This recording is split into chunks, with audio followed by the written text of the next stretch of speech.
নমস্কার। আশা করছি আপনারা প্রত্যেকে খুব ভালো আছেন। আমার নতুন একটি ভিডিওতে আপনাদেরকে অনেক অনেক স্বাগত জানাই। আজ শুক্রবার, এখন দুপুর 2টোর মতন সময় হয়ে গেছে। যাচ্ছি আজ বাজারে।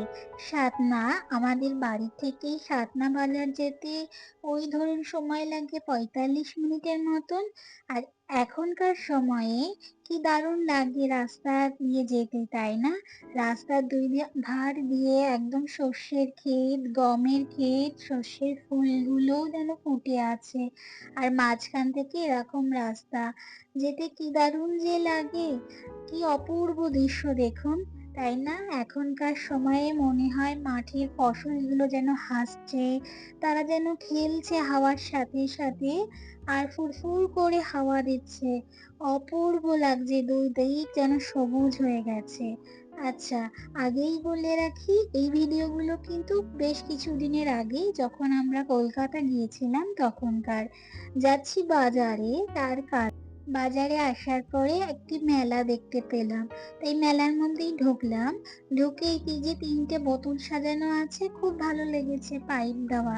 ভাবলাম একটা নিহারিকার জন্য নিই, কোনো গরমকাল আসছে, কোনো জুস খেতে বা কিছু খেতে ভালোই লাগবে। তাই ওকে দেখালাম, তুমি কোনটা নেবে, তোমার কোন কালারটি পছন্দ, কিন্তু ব্লু কালারটি পছন্দ করেছে, তাই আমরা ব্লু কালারটাই নিয়েছি। আর দেখছেন দোকান কত কিছুতে ভরা, কি যে ভালো লাগে। কলকাতার মেলা তো অনেক বছর পাই না, যদি এরকম কোথাও পাই তবে একটু টুক করে ঢুকে একটু দেখে আসি, কি যে ভালো লাগে।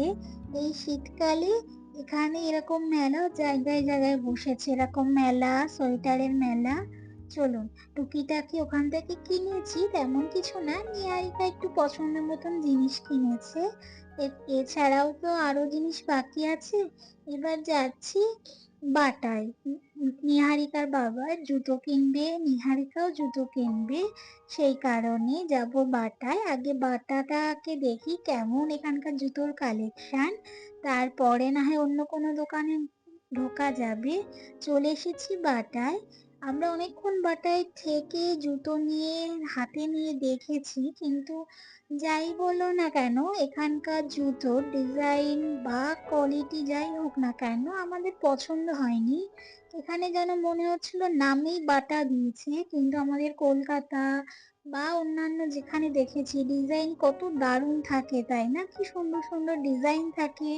আর এখানে দামটাও যেন অতিরিক্ত লিখেছে, তাই এখান থেকে জুতোটা আর নিলাম না, শুধু দেখলাম, কিন্তু আমাদের পছন্দসই হলো না। চলুন অন্য কোনো দোকানে যাই, সেখানে গিয়েই দেখি পছন্দ হয় কিনা, তারপরে না হয় অন্য দিকে দেখা যাবে।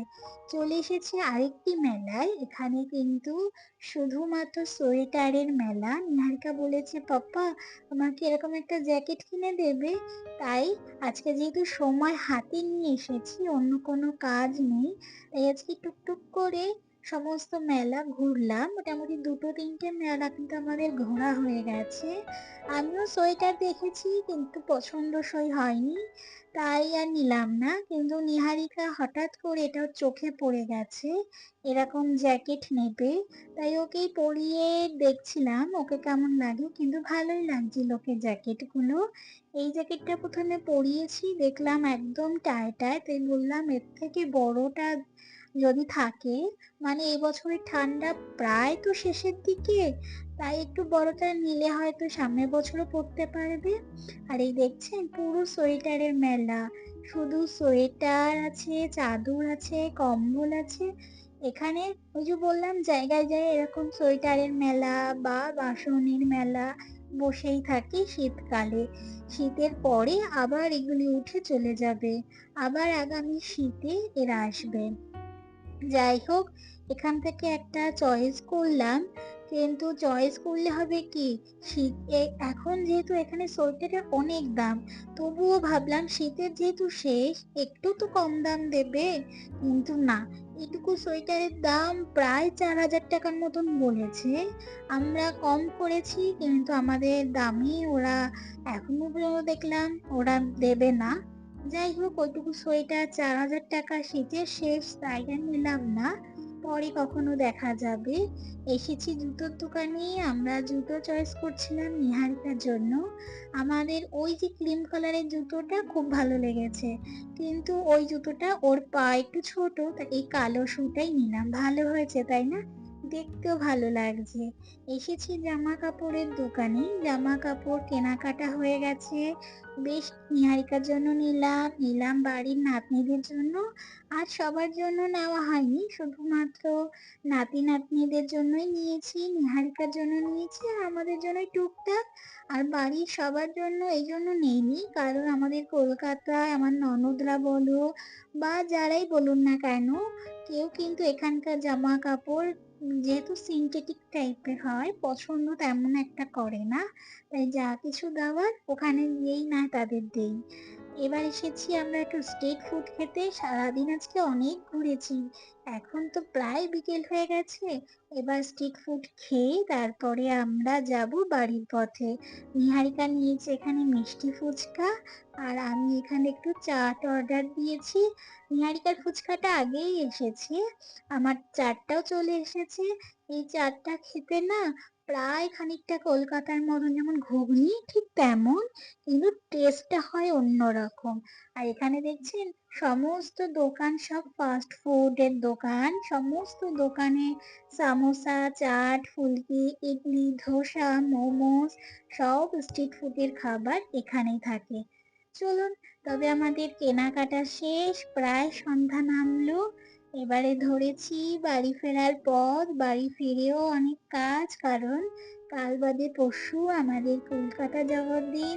থাকবে রাত্রে রান্না বান্না, বেডিং গোছানো, একটু গোছগাছ করা, তারপরে তো বেরোতে হবে। এছাড়াও আছে বাড়িটা ফেলে, যেহেতু আমরা এবার সবাই মিলে যাচ্ছি, তাই বাড়িটাতে একটু গোছগাছ আছে।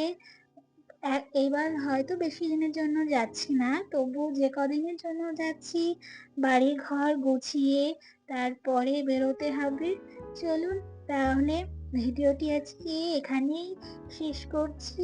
আজকে ছিল ঘোরাঘুরির ভিডিও, কিরকম ঘুরলাম আমরা তার ছোট ছোট ভিডিও করেই আপনাদের সামনে তুলে ধরেছি।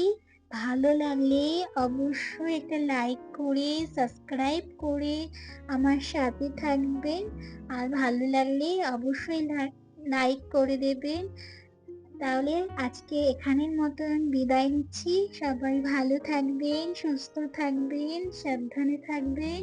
আর ভালো লাগলে অবশ্যই লাইক করে আমার সাথে থাকবেন। আজ তবে এখানেই বিদায়। টাটা।